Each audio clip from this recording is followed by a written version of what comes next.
today's video is another concern video po. Ang sabi niya is tips naman po, ma'am. How to make your vagina taste good. Honestly, hindi ko magawang pababain yung partner ko kasi worried ako.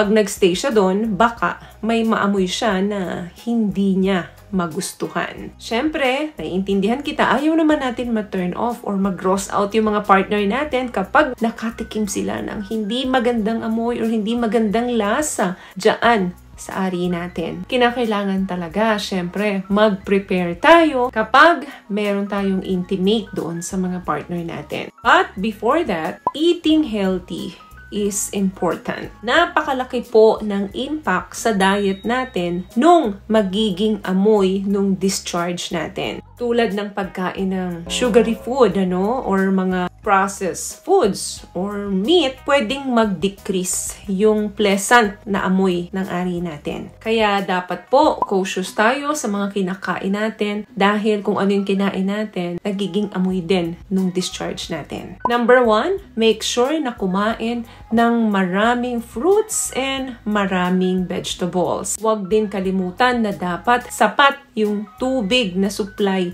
sa katawan natin. Kasi pag hydrated tayo, nadidecrease yung intensity ng ihi natin. Dami mong kinakain na junk foods, processed food, matatamis na pagkain, mahilig ka sa karne, then kulang naman sa tubig yung katawan mo. Nagiging matapa ngayon yung urine natin na pwedeng makaapekto sa lasa at amoy ng ating vagina. Kaya dapat mas marami po ang pagkain ng mga vegetables, fruits, and water.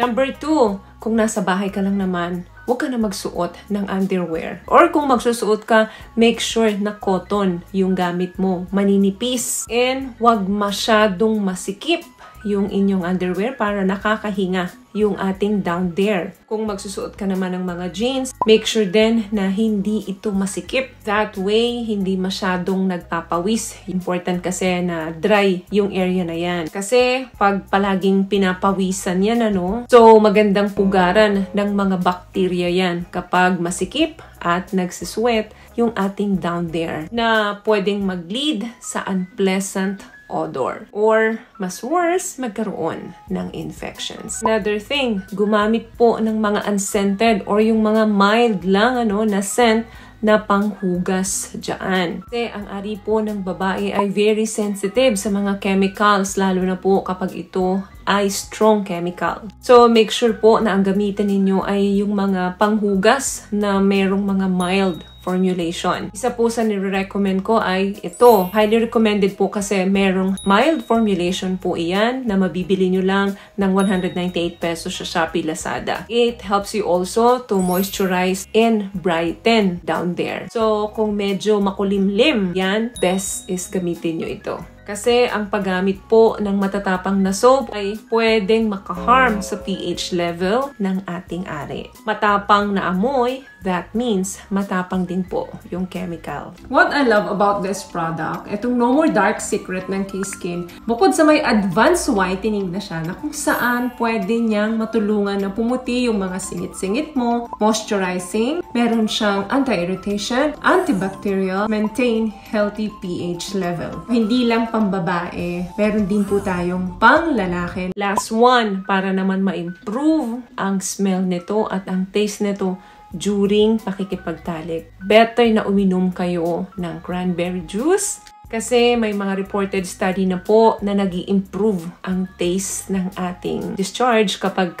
umiinom tayo neto bago tayo makipagtalik. So, kung gusto mong medyo matamis-tamis ang lasa nito, bukod sa naghugas ka na ng mga mild formulation ng mga feminine wash, uminom ka pa ng mga pineapple juice, mga yogurt, ganyan, or cranberry juice. Bukod sa maganda ang amoy, matamis-tamis ang lasa, nakakatulong pa ito para ma-prevent or fight UTIs or yung urinary tract infection na tinatawag. Hindi man lang ganun ka-effective ito, pero makakatulong po ito. At kung sakaling gagamit kayo ng mga luba, no, better na gumamit kayo ng mga scented or mild lang yung amoy. Kasi ang paggamit ng lube ay makakatulong para mag-increase yung sensation, especially kung may mga menthol flavor ito. Iwasan lang po yung mga chemical na nagko-contain ng glycerin, kasi yung glycerin dapat niyan pang external, hindi po yan pang internal. Kasi pwedeng mag-contribute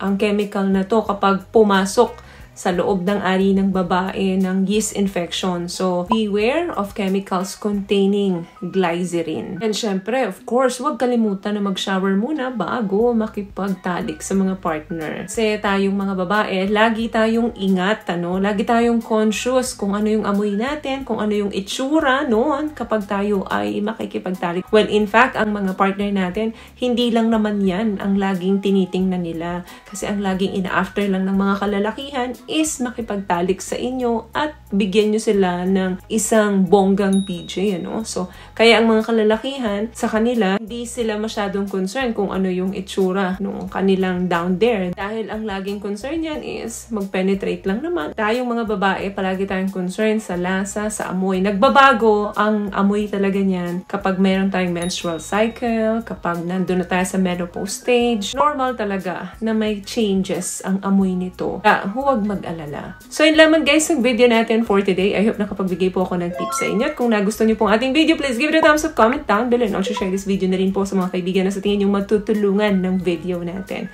Once again, palagi po kayong mag-ingat at palagi po kayong manalangin. Thank you guys for watching and see you in our next one. Always love yourself and be a blessing. Bye!